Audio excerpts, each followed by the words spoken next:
From the Croi, a reflection on care by the North Down Cell Group.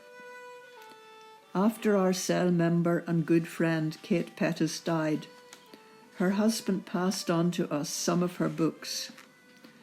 When looking through them, one in particular had some passages highlighted.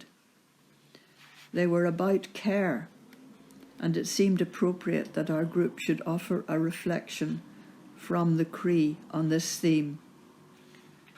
The highlighted passages were from a book by Henri Nouwen, Out of Solitude, 3 Meditations on the Christian Life.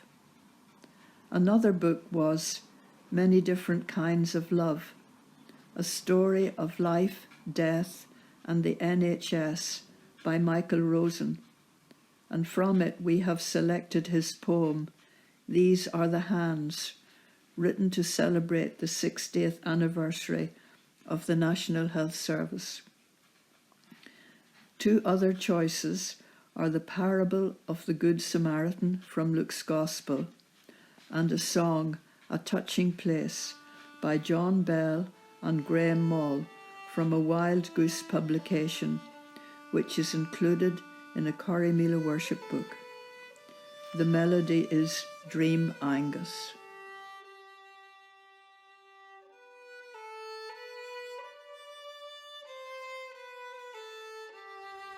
A reading from Luke chapter 10. Just then a religion scholar stood up with a question to test Jesus. Teacher, what do I need to do to get eternal life? He answered, What's written in God's law? How do you interpret it? He said, That you love the Lord your God with all your passion and prayer and muscle and intelligence, and that you love your neighbour as well as you do yourself. Good answer, said Jesus. Do it, and you'll live. Looking for a loophole, he asked, And just how would you define neighbour? Jesus answered by telling a story. There was once a man travelling from Jerusalem to Jericho. On the way, he was attacked by robbers.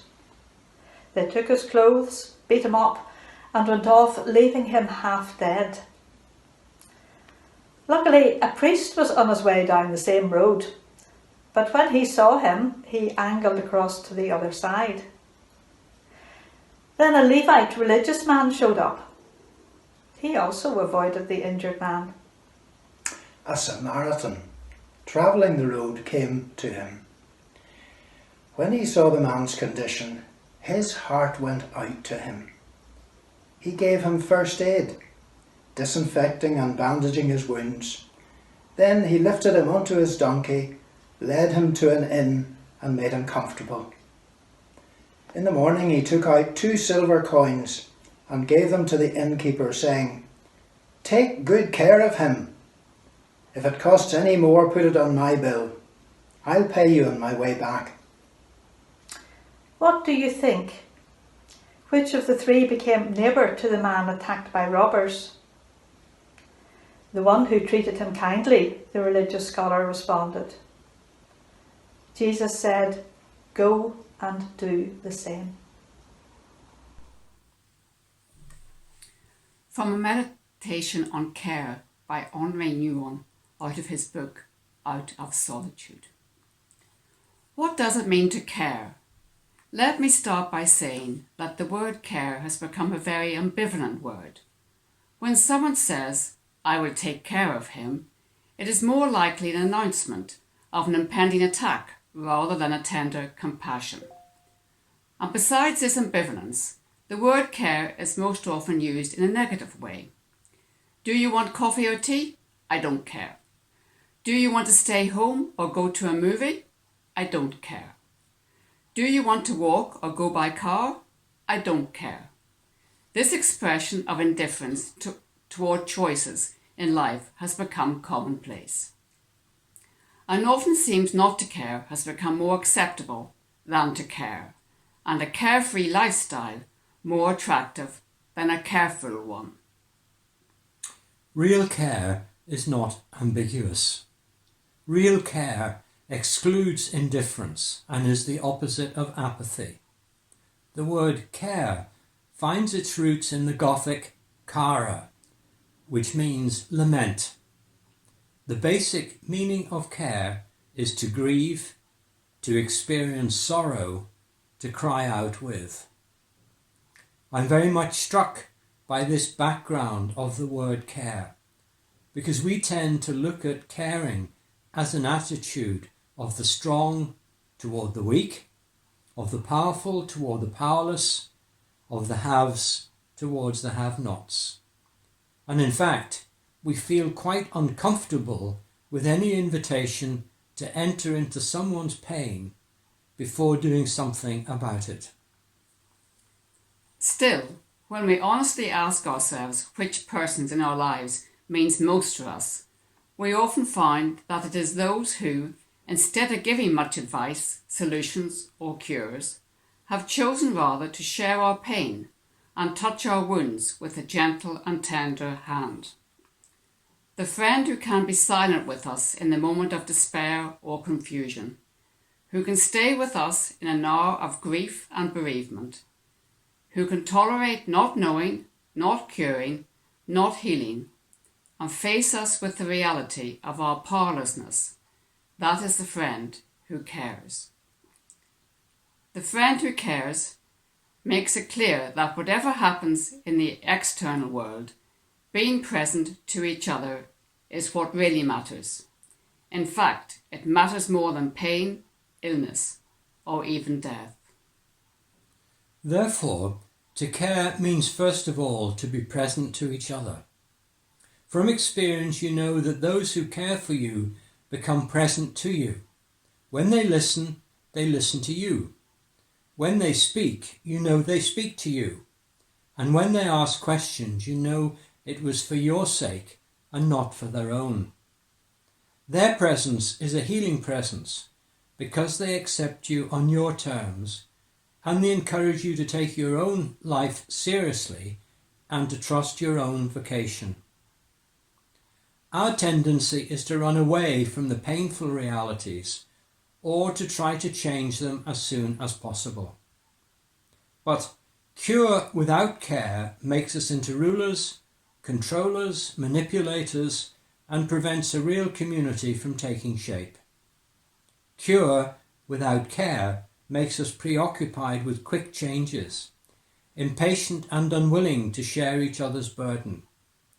And so cure can often become offending instead of liberating. Not only have individuals refused help when they did not sense real care, but also oppressed minorities have resisted support, and suffering nations have declined medicines and food when they realized that it was better to suffer than to lose self-respect by accepting a gift out of a non-caring hand.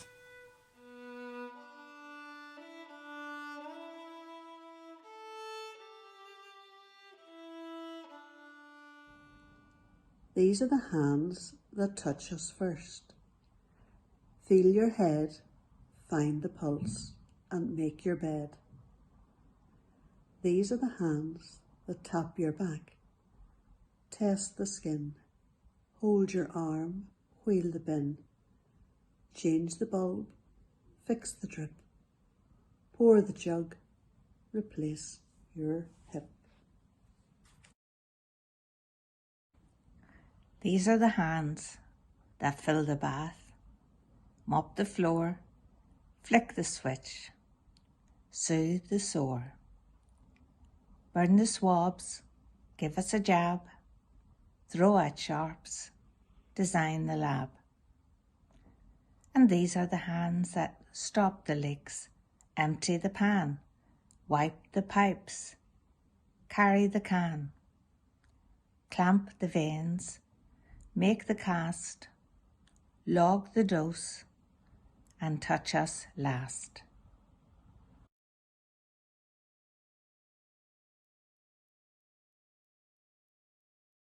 Christ is the world in which we move. Christ are the folk we're summoned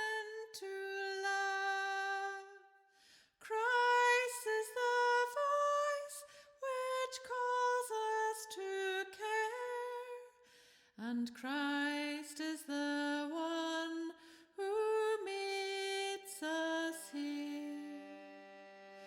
To the lost Christ shows his face, to the unloved he gives his embrace, to those who cry in pain or disgrace, Christ makes with his friends a touching place.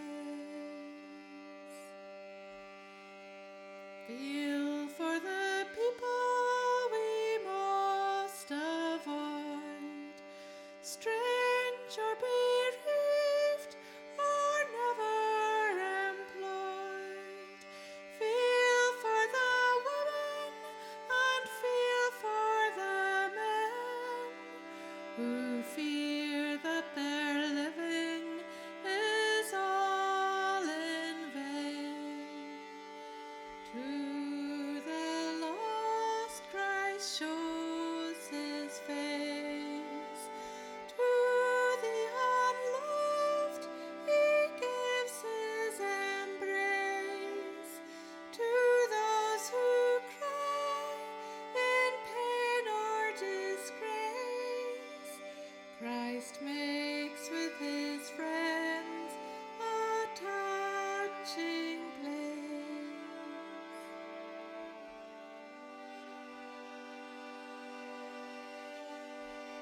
Feel for the parents who've lost their child. Feel for the women whom men have defied. Feel for the baby for whom there's no breast, and feel for the weary who find no rest. To the lost Christ shows his face, to the unloved he gives his embrace, to those who cry in pain or disgrace, Christ makes with his friends a touching place. Feel for the lives by life confused, riddled with doubt, in loving abused.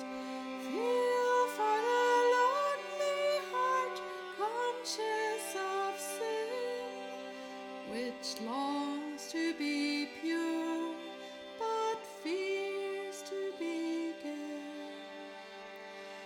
To the lost Christ shows his face, to the unloved he gives his embrace, to those who cry in pain or disgrace, Christ